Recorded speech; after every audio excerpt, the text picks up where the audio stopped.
Kita tahu bahwa Israel menghadapi masa jaya pada waktu pemerintahan Daud dan juga Salomo. Tapi Salomo mengalami satu kejatuhan yang besar, di mana dia mendukung penyembahan berhala yang dibawa oleh istri-istrinya yang banyak itu. Dan sebagai akibatnya, Tuhan akhirnya mengoyak kerajaan Israel yang besar itu, kerajaan Israel yang begitu maju. Tuhan mulai mengoyak itu, dan akhirnya saudara-saudara, kerajaan itu menjadi pecah. Ada yang namanya kerajaan selatan yang disebut sebagai kerajaan Yehuda. Itu terdiri dari dua suku, yaitu suku Yehuda dan Benyamin, dan itu pusatnya di Yerusalem, di Bait Allah Yerusalem. Sedangkan sisanya 10 suku itu disebut kerajaan utara, dan mereka tetap mempergunakan nama Israel, dan pusatnya, ibu kotanya ada di Samaria. Tapi saudara, sebelum saya melanjutkan ini, saya perlu menjelaskan kepada saudara bahwa ada perbedaan perhitungan suku-suku Israel pada zaman sebelum Salomo dan sesudahnya, ya. Nah, atau bahkan jauh lebih awal dari itu. Kalau saudara melihat daftar ini adalah daftar nama 12 suku Israel. Ada Ruben, Simeon, Lewi, Yehuda, Isakar, Sebulun, Dan, Naftali, Gad, Asher, Yusuf, dan Benyamin. Ini nama 12 suku Israel, sesuai nama anak-anak Yakub. Tapi saudara, pada waktu Israel mulai menduduki Kanaan, maka seluruh Kanaan mulai dibagi-bagi. Dibagi-bagi, tanah-tanah Kanaan itu dibagi per suku. Jadi suku Ruben mendapatkan tanah di sini, suku Isakar di sana, suku Sebulun di sana, Naftali, pokoknya seluruhnya dibagi. Tapi saudara, 12 suku Israel ternyata tanah hanya dibagi menjadi 11 bagian. Untuk 11 suku saja. Kenapa? Karena suku Lewi tidak kebagian.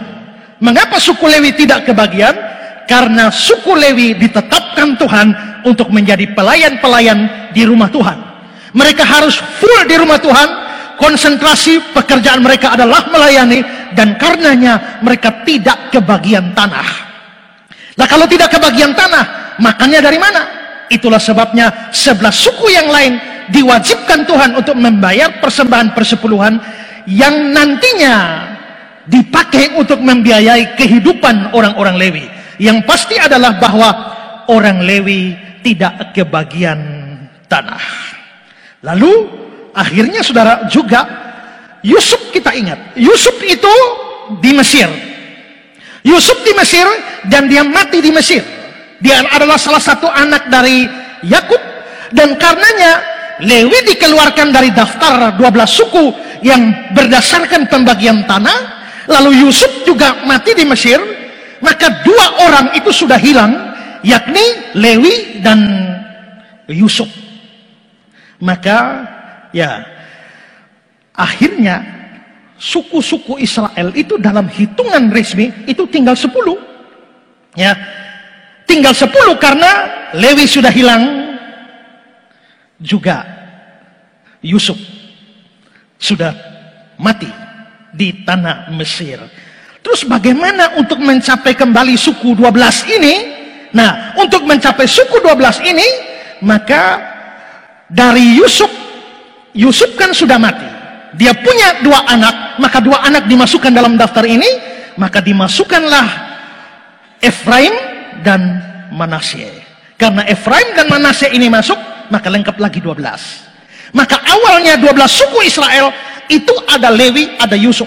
Tapi belakangan, hitungan belakangan, 2 itu sudah hilang, diganti 2 anak dari Yusuf, maka Efraim dan Manasye. Sehingga waktu belakangan, kalau kita menyebut 12 suku, maka hitungannya atau cara hitungnya itu menjadi baru.